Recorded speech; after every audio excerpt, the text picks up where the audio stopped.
Matthieu 20. Car le royaume des cieux est semblable à un maître de maison qui sortit dès le matin, afin de louer des ouvriers pour sa vigne. Il convint avec eux d'un denier par jour, et il les envoya à sa vigne.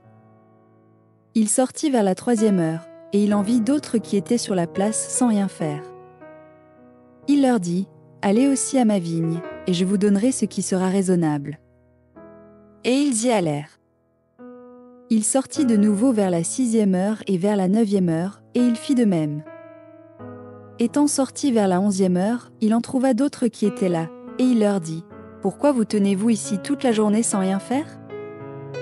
Ils lui répondirent, « C'est que personne ne nous a loués. »« Allez aussi à ma vigne, leur dit-il. » Quand le soir fut venu, le maître de la vigne dit à son intendant, « Appelle les ouvriers, et paie-leur le salaire, en allant des derniers aux premiers. » Ceux de la 11e heure vinrent, et reçurent chacun un denier. Les premiers vinrent ensuite, croyant recevoir davantage, mais ils reçurent aussi chacun un denier.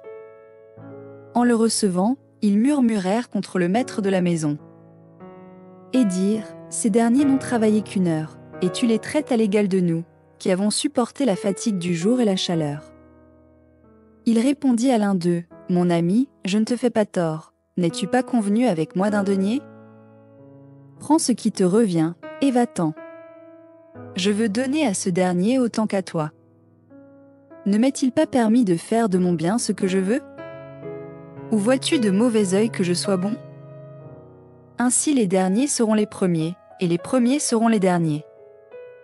Pendant que Jésus montait à Jérusalem, il prit à part les 12 disciples, et il leur dit en chemin, « Voici, nous montons à Jérusalem, et le Fils de l'homme sera livré aux principaux sacrificateurs et aux scribes.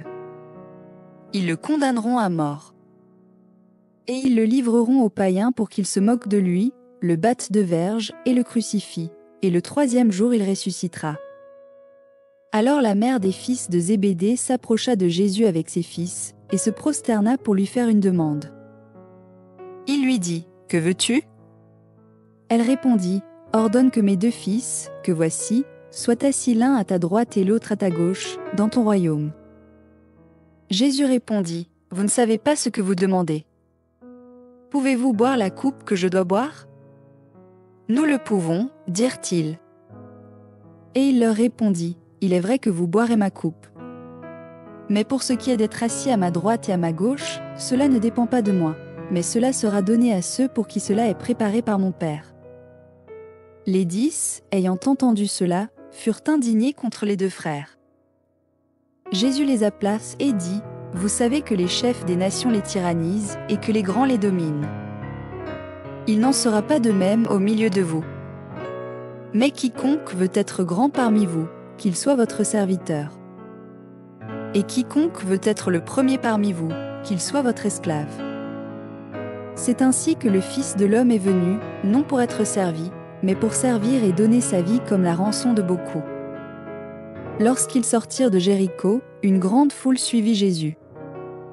Et voici, 2 aveugles, assis au bord du chemin, entendirent que Jésus passait, et crièrent, « Aie pitié de nous, Seigneur, fils de David. » La foule les reprenait, pour les faire taire, mais ils crièrent plus fort, « Aie pitié de nous, Seigneur, fils de David. » Jésus s'arrêta, les appela, et dit, « Que voulez-vous que je vous fasse ?»